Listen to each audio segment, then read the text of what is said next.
Hey. What? I just want to take another look at you. I was just taking another look. I just want to take another look at you. You mind if I take just one more look? When A Star is Born opens in theaters, it will be the 4th time that the story has been on the big screen. Though the details have changed, the plot remains the same.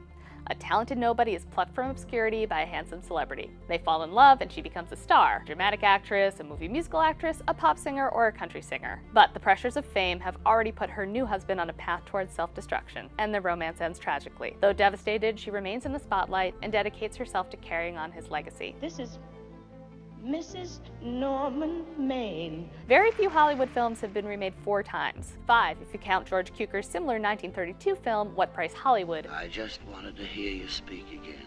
The film appeals to our cultural obsession with fame, first by casting huge stars and deliberately blurring the lines between those stars and the characters they play.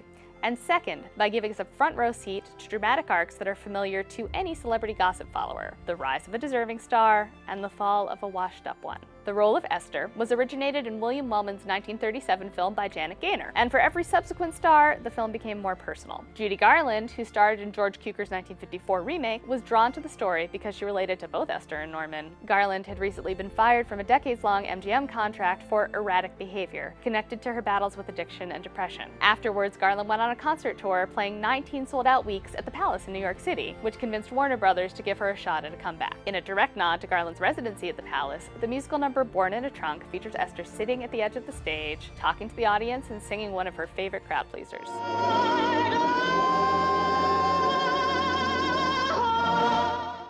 Barbra Streisand, the star and unofficial co-director of the 1976 A Star is Born, had mostly starred in period films and wanted the role of Esther to prove to audiences that she was a sexy modern woman. Streisand wore her own clothes, decorated the set with objects from her house, and hired a screenwriter specifically to add details from her romance with producer John Peters. In the interest of feminism, she also made Esther the dominant one in the relationship. The female character was so passive in the earlier versions, Streisand said. All she did was love him and watch him come apart. But this is the 70s. As for Lady Gaga, Cooper set his sights on her after seeing her perform the song La Vie en Rose at a benefit concert, the same song she performed at drag clubs when she was starting out. That scene made its way directly into the film. Gaga said that during her screen test, Cooper took a wipe and removed all her makeup, saying he wanted, quote, no artifice. A real-life moment that serendipitously, or perhaps suspiciously, resembles this from the 1954 version. Take every bit of that junk off your face. Just like her character in A Star is Born, Gaga hit roadblocks in her career early on, with people telling her My nose is too big and that I won't make it. Though she insists, for the most part, she's nothing like her character. Despite that, some of the film's concert footage was shot during Gaga's own set at Coachella.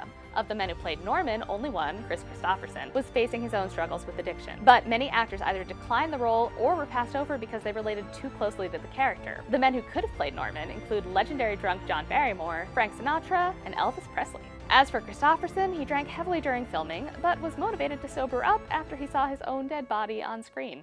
Fame is the ultimate dream, the one true measure of success and validation. Or fame is a curse, poisoning the lives of the world's most beautiful people, destroying marriages, causing great talents to self-destruct in their prime. We crave fame and want to be near it, even as those who have it tell us how much they despise it. We chide those who don't deserve their fame or who are famous for nothing, as if celebrity is or ever has been a merit-based system. There's nothing we love more than watching a nobody rise to the top, except watching a huge star crash and burn. Or watching a nobody who rose to fame crash and burn, then stage a glorious comeback and start the cycle all over. In A Star is Born, we get it all. Our heroine is a hardworking performer who's never had a big break. The film makes it clear that her chances are slim. A career can rest on a trifle like us sitting here tonight. And yet she's discovered, showing that maybe anybody who wants it that badly really does have a shot. I think you might be a songwriter. There's the universal fantasy of a famous star falling instantly head over heels for a non-celebrity like you or me. We get a makeover scene, and in some versions, a name change. A reminder that so much of celebrity is airbrushing and illusion. And that oh-so-satisfying American Idol-type moment when a former nobody suddenly has it all. Meanwhile, we have the former heartthrob who is rapidly becoming obsolete. We watch his downward spiral like it's a slow-motion car crash. When our heroine receives the Oscar or Grammy, her lover interrupts her acceptance speech and signs his own celebrity death warrant, Kanye style. May I borrow the end of your speech to make a speech of my own? Even the love of the biggest star in the world can't keep him standing. She begs for him to get another chance, but he blows that too. And finally, he takes his own life. Now, in death, he is once again loved, memorialized by a tribute from the woman he made famous. This is Mrs. Norman Maine. Every version of the story presents the full cycle of stardom, birth to death, leaving our heroine at the peak of her success before she too inevitably falls on the Hollywood food chain. The last two women to play Esther both hoped great things would come from the role.